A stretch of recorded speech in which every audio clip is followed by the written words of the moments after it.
Origami is over 300 years old, and it has a rich history. From the beginning, it has combined both simplicity and elegance, and it's a very flexible medium. I'm someone who studied origami for several years now, and have done considerable research for the school project. And it's just a result of me trying to make the simplest forms of origami and just going from there. It's a medium that anyone can really enjoy, from any age and from any skill level. You can start at the bottom and work your way all at the top to make giant dragon models. And to better understand this medium, let's look at how it started, how it evolved, and how varied it's become. So, let's look at how origami started out. In his article, David Lister, who's a British paper art researcher, he wrote a lot of stuff, and he studied this for almost his entire life. He wrote, paper was not introduced into Japan until about 550 AD, when it was introduced to Japan by Buddhists from Korea, and we don't know if paper was folded as early as that. Nobody, Chinese, Japanese, or from anywhere else in the world, has ever left a record of that. All we have are really our own theories. According to Kashiro Hattori, who is a board member of the Japanese Origami Academic Society, the oldest unequivocal document of origami is a short poem composed by Ihara Saikaku in 1680. It reads in English, "The butterflies in Rose's dreams would become like origami." Here, the author referred to an origami model called ocho mecho, which are male and female butterflies. And this is the mecho, the female, and then this is the ocho, which is the male butterfly. So you can pass those around and look at them. And so that's like one of the oldest origami models that we know of. And in Japan, it's still used today to wrap sake bottles and for wedding ceremonies. Masa Okumura, a Japanese researcher, wrote, during the Genroku era, origami of cranes and boats were used as designs on clothing, and they became very fashionable. They were reproduced with great frequency on paper prints, and origami rapidly came to have a wide following during this period. He later wrote that during the Meiji period, origami was used as a teaching tool in kindergarten, and this was popularized by Frederick Frobel, who was a German guy who thought of lots of different education techniques, and he thought that you could use origami to teach children not just about origami, but also about shapes and colors, and to teach them to follow instructions. So now that we've covered the origins of origami, let's look at how it evolved. Someone who really pushed the medium of origami forward was Akira Yoshizawa. As quoted from Margaret Fox's 2005 New York Times article about him, he elevated a children's pastime into a serious form of figurative art. As one can see from his many works, he not only folded one, or sometimes even multiple pieces of paper, he often sculpted the paper with his hands or with other tools.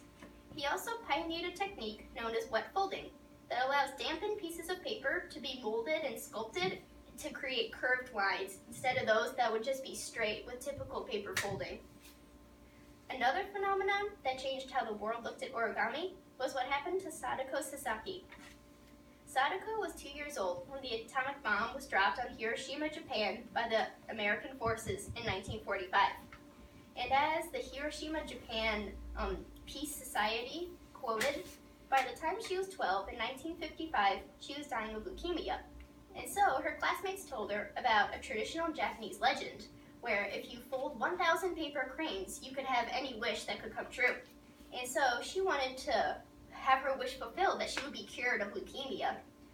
And so as like the, mythicized version that became popular with the book 1,000 Paper Cranes, it said that she only completed 644 and that her classmates later finished her dying wish of 1,000 paper cranes. But in actuality, her parents and those who knew her actually said that she completed the 1,000 cranes, and she even continued to fold them even after she passed 1,000. But obviously her wish didn't come true, and she died of leukemia at age 12.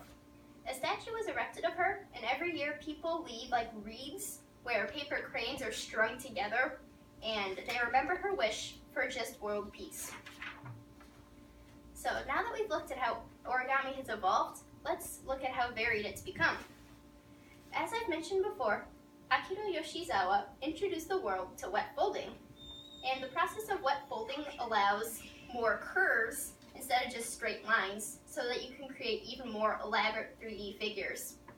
And artists will use their fingernails, but also small wooden tools or small metal tools to do that.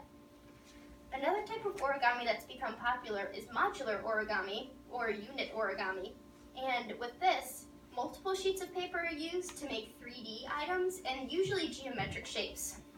David Lister, again, accounts that Alice Gray was the first person to mention modular origami in 1967. And origami has branched off into lots of new, interesting, modern designs. I currently own this book, Angel Origami, where it's just a bunch of angel, and they have spiritual sayings, and it's by a man called Nick Robinson. And he also, in one of his other books, talks about a model that he created called the Squarosaurus. You can pass that around. It's just like a little dinosaur that uses the shape of squares a lot. And he describes it as being very difficult in his book. And the note that he put with the design says, "This is what a baby Diplodocus might have looked like if it was made from a square sheet of paper." And he also says that you can do extra shaping folds at the end if you want it to be more curved. So, in summary, we wanted to better understand origami, from its origins, how it evolved, and how varied it's ended up. And I think we've done that, from looking at the Ocho Macho all the way to square dinosaurs. And so, if you ever want to look for a creative outlet or something fun and easy to do on a rainy day, I suggest looking up some interesting origami on Google, or just paging through some origami books in the library. Thank you.